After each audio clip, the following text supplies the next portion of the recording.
Biz belkim taqdir üçün күресуге кішкентаймыз. Сол үшін жыламай жүр мен ұнатқан кішкентай қыз.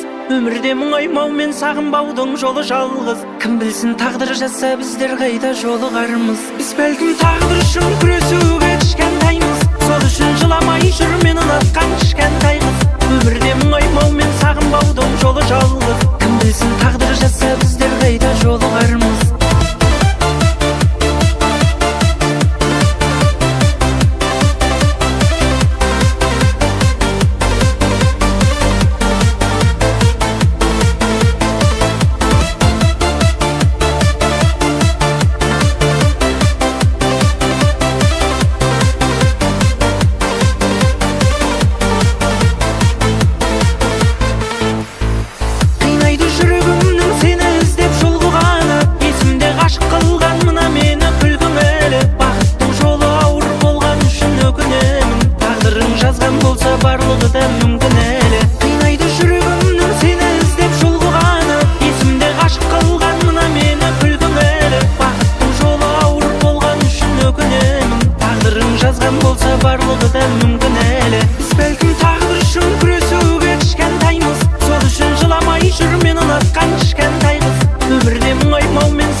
Жауабы жоқ табылмайтын сұрақтардан кездесіп қалатындай